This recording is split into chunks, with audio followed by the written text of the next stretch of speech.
Birləşmiş Ştatların İnkişaf Agentliyinin fəaliyyəti ilə bağlı yeni faktlar üzə çıxıb.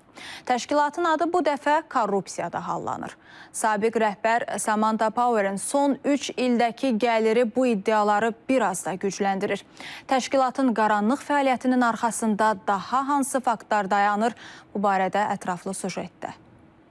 Beynəlxalq İnkişaf Agentliyi USAID-in sabiq rəhbəri Samantha Power'in son 3 ildə gəliri 23,3 milyon dollara çatıb. Bu iddia ilə iş adamı Mario Naufal özünün X hesabında yazıb. İllik gəliri 180 milyon dollar olan Samantha Power 23,3 milyon dolları hardan əldə edib deyə Naufal sual verib. Ekspertlər isə bildirir ki, USAID Pandoranın qutusunu xatırladır. Trump'ın qərarlarından sonra təşkilatın bütün neqativləri üzə çıxaraq ətrafa səpələnir.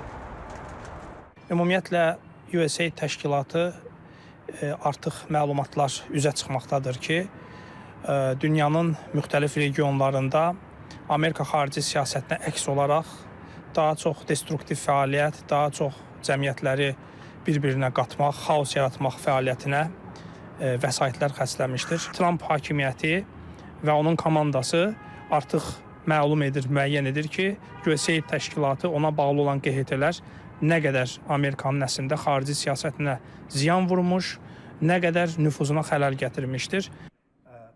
Trump administrasiyası USAID ilə bağlı qərarlarını təşkilatın korrupsiyaya ulaşması ilə əlaqələndirib. Donald Trump deyib ki, USAID dələduzluqdan ibarətdir. Baxdığım büdcənin hər bir sətri ya korrupsiyadır, ya da gülünc bir şeydir. USAID-in fəaliyyətini xitam verən digər ölkələrin liderləri isə təşkilatın xeyriyyə adı altında əslində ixtişaşlar yaratmaq istədiyini deyir. Məsələn, Salvador prezidenti Nayib Bukele agentliyin qaranlıq fəaliyyəti ilə bağlı çoxdan bəyanat verdiyini bildirir. Eritreya, Rusiya, Venezuela, Kuba, Misir, Çin və Hindistan kimi ölkələrdə USAID çoxdan qadağan olunub. Ekspertlər təşkilatın məqsədinin əslində müxtəlif ölkələrdə xaos yaratmaqdan ibarət olduğunu deyir. Bu yaxınlarda Gürcüstan hökuməti də bununla bağlı USAID-dən izahat istəyib və açıq bildirilib ki, USAID külli miqdarda pul ixtişaşlara, Gürcüstandakı ixtişaşlara ayırıb. Nəticə etibarilə əsas məqsəd ondan ibarətdir ki, həmən ölkələrin siyasi landşaftını dəyişsinlər və özünə münasib insanları hakimiyyətə gətirsinlər.